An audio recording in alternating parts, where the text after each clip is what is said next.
Alright, good morning everyone. Back out here at the flight line on a very cool day. About 34 degrees out here.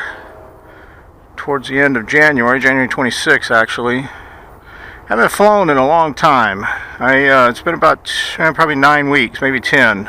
Been having a little bit of health issues. Today is pretty calm. It's probably a 1 mile an hour breeze. It's about the calmest day we've had in a long time. So even though with the health issues, I decided to go ahead and get out here. You can see there's a heavy frost on the ground, so I don't want to get out on the runway and take a chance on damaging it. So I will stay over here on the rough stuff this morning. Flying the SuperEZ by FMS on a DX8 transmitter. And again, about 9 weeks since I've flown, so hopefully I don't get a case of the dumb thumbs and frozen thumbs this morning. So let's give this a try.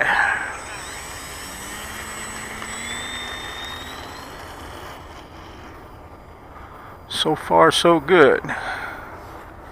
Just a hat cam.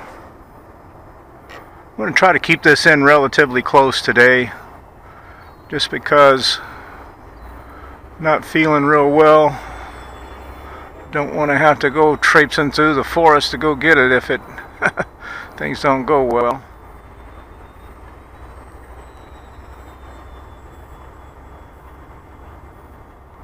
Really do like this plane. It's my all-time favorite of any of them that I've ever flown. Buzzing along here at about 50% throttle right now. And that's not even close to where it can slow down to. See if we can make a slow pass right here in front of us.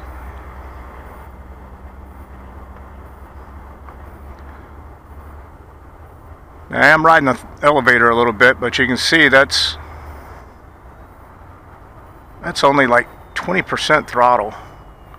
Now she won't stay in the air at that, but you can slow it down for a nice leisure pass at that speed.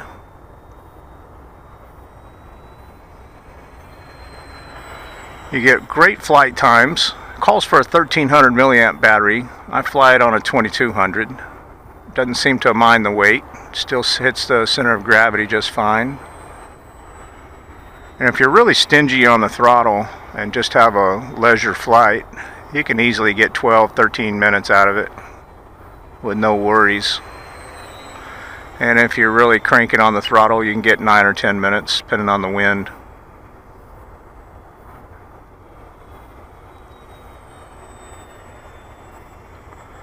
This field over here that I'm flying on is on our north end, and it's really for the helicopters,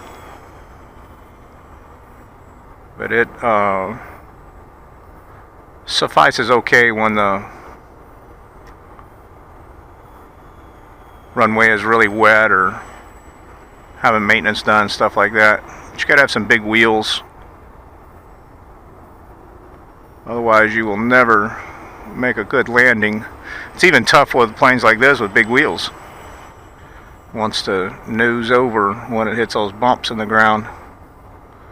It's definitely rough-hewn lawn out here.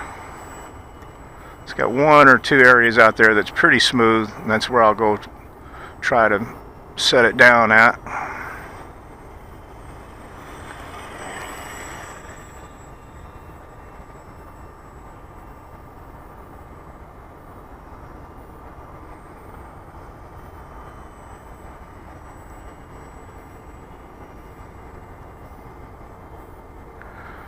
E-Flight just released a plane that would be comparable to this, called the 1.3 meter Valiant. I think that's the name of it.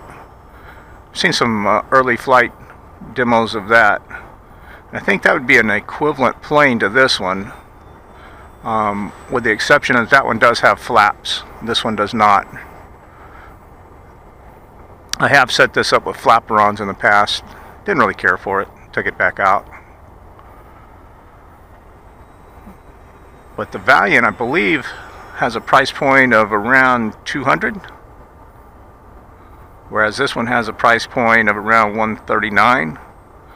And if you really shop around for these and wait for a sale, you can pick these up for $99 to $109. So for the price difference of that extra $60, $70, who needs flaps?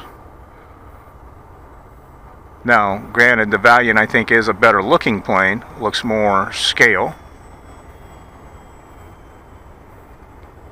And I would like to try flying one to see how comparable it is. But this little guy is just phenomenal for the money. You can go slow flight. I actually put a GPS logger in this, and it'll crank it along at about 55 miles an hour on a 3-cell 30C discharge battery, 2200. So that's nothing to sneeze at. So this makes a great, I'd say this makes a spectacular second plane. If you have somebody to help you, and then it's actually a good first plane as well. And I still think the safe technology that E-flite offers makes for a spectacular first plane if you don't have anybody to teach you. Get a simulator. One of the E-flights was safe, and you can teach yourself how to fly. That's what I did. Spent a lot of time on that simulator too, because it really makes a difference. But don't make the mistake I did. I got on the simulator and did nothing but left-hand patterns, just like what I'm flying right now. That's all fine and dandy till you get out here to the live field and you realize that you're going to have to make the right-hand patterns. I really only will fly right-hand patterns if the wind is really calm and there isn't a lot of people out here. So I have a hard time keeping it straight and level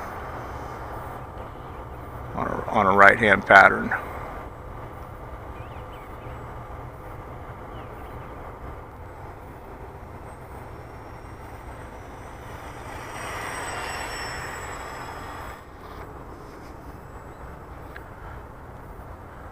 Alright, coming in on final.